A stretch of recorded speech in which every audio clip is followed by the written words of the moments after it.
Bonjour à tous, bienvenue sur la chaîne de Maison Tech. Aujourd'hui on se retrouve pour un nouveau test d'un produit qui est le Air Fryer de Philips.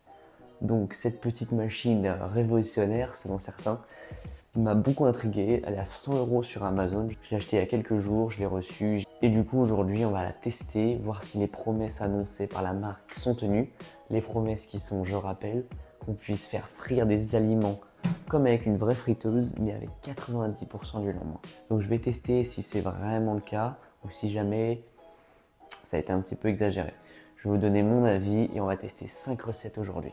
Restez jusqu'au bout, vous allez voir, vous allez peut-être être surpris. Alors pour commencer, qu'est-ce qu'un air fryer? Un air fryer est décrit comme une friteuse permettant de réaliser des fritures avec 90% d'huile en moins. C'est comme une sorte de mini four à chaleur tournante.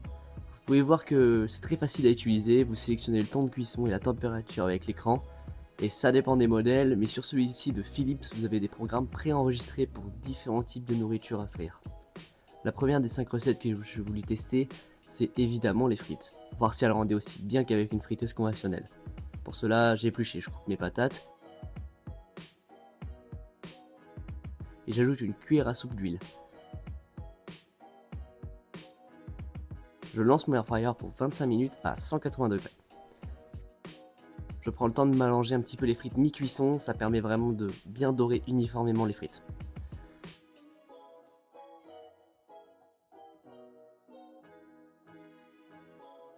Et voilà pour le résultat, franchement elles sont super belles et croustillantes et honnêtement je suis assez surpris pour vraiment une seule cuillère à soupe d'huile, on se retrouve avec de super frites comme celle-là.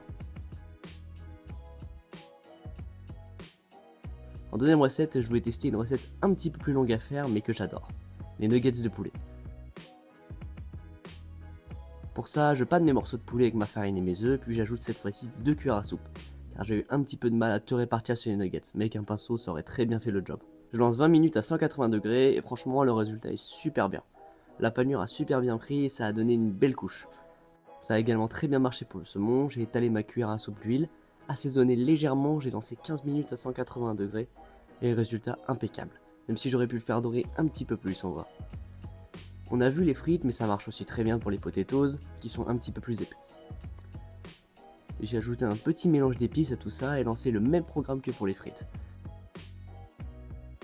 Et franchement, pas déçu du tout. Les épices rendent super bien à la cuisson. Je trouve ça pratique car il n'y a vraiment pas de préchauffage avec ce modèle, donc franchement, en termes de gain de temps, même d'électricité, c'est pas du tout négligeable pour moi. Pour finir, je voulais essayer une recette un petit peu plus complexe, car je pensais pas, mais en fait, après m'être renseigné, j'ai vu qu'on pouvait même faire des gâteaux au air fryer. Alors j'ai tenté de réaliser un cake au citron. Pour ça, j'ajoute 3 œufs avec 250 g de yaourt, 100 g de sucre, j'ajoute 125 g de beurre fondu et je mets des zestes de citron. Je presse le citron pour récupérer son jus, j'ajoute 180 g de farine et la levure. Je verse ça dans un petit moule, par contre mon moule n'était pas adapté du tout. J'avais vraiment trop de pâte et j'ai pas pu démouler le gâteau. Je vous conseille donc de prendre un moule plus grand et en téflon. Je lance ça 20 minutes à 180 degrés et après ça je relance 15 minutes à 100 degrés pour finir la cuisson. Après l'avoir laissé refroidir, le résultat est vraiment bon. La cuisson est top et franchement que ce soit des gâteaux ou des panures, elle fait super bien son taf. C'est vraiment un appareil assez polyvalent pour plein de types d'aliments. Et voilà qui conclut la vidéo, donc j'espère qu'elle vous a plu. Moi personnellement je suis pas du tout déçu de cette friteuse. À un détail près, je trouve que le câble est vraiment trop court. Regardez. Vraiment, j'ai dû utiliser une multiprise pour cuire mes aliments. Donc, sauf si vous avez vraiment une prise à proximité, ça va être un petit peu compliqué. Sinon, en autre défaut, je dirais peut-être que la cuve se salit assez vite, mais ça se nettoie facilement vu qu'elle est détachable. À part ça, je suis totalement conquis par la machine. Pour 100 €, franchement, je suis content de mon investissement. Je vous rappelle que le lien de cette friteuse est dans la description si vous souhaitez vous procurer la mienne. Donc c'est celle de la marque Philips que j'ai achetée. Et puis je vous remercie d'avoir regardé jusqu'au bout. N'hésitez pas à lâcher un petit commentaire si vous avez kiffé. Et on se retrouve très prochainement. C'était Maison Tech. À très vite.